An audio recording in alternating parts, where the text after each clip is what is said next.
Prime Minister Rishi Sunak is reportedly set to move forward with a bill to ban conversion therapy in the King's Speech, including for transgender people. Or is he?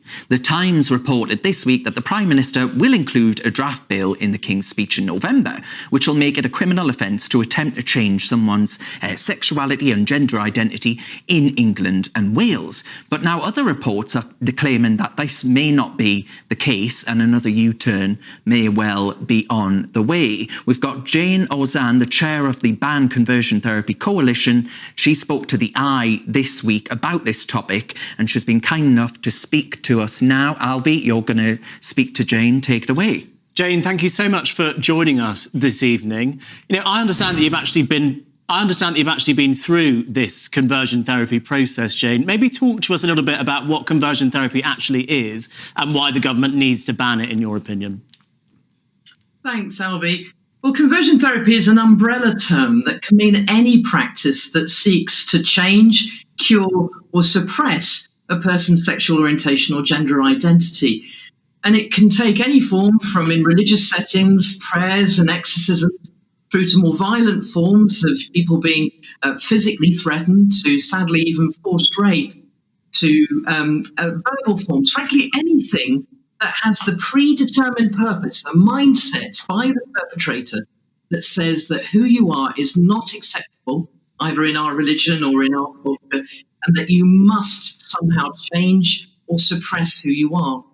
And we know that that causes such really deep mental health problems, to the point that the level of attempted suicide and completed suicide is really very high. And Jayne, what would you say to people, perhaps from the religious community, who would say if someone wants to take part in this sort of thing and it's not coercive, then that should be allowed? And actually, if we were going to ban that, that would be an infringement on people's liberty. What would you say to people that have that opinion? Well, all forms of conversion therapy are by their very nature coercive. In fact, the truth is the fact that someone's grown up in an environment where they're told, as I was, that who you are is sinful, wrong, and abomination, meant that I willingly went out and sought for 20 years people who would pray for me, people who would deliver me from what we thought were various spirits, people who would give me counselling and healing prayer.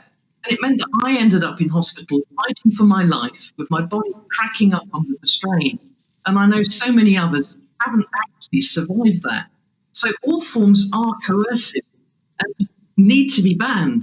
But if we put in a coercive clause, which is what we understood the Prime Minister was thinking about, it puts all the onus on the vulnerable victim to prove that they were coerced, rather than on the perpetrator, who gets away with carrying on as they always have.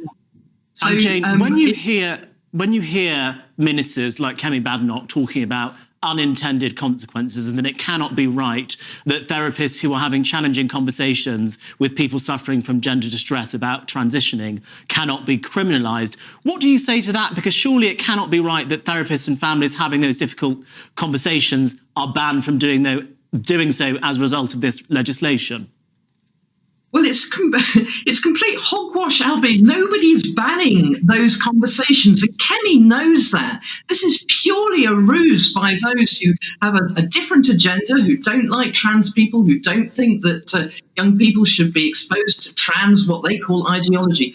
All conversations, whether they're in the therapist chair, whether they're in the ministry of a religious leader or a parental home, that challenges a young person are good and right and proper. But it's when they're told that they can never be trans or they can never be gay because it doesn't fit with their culture, that predetermined purpose, which is what the lawyers around the world have come together to recommend to the government. They need to include in the definition this phrase, predetermined purpose. That's when we have a problem. Jayne, thank you so much for joining us this evening on what is a very thorny issue for some people. Jayne, thank you very much.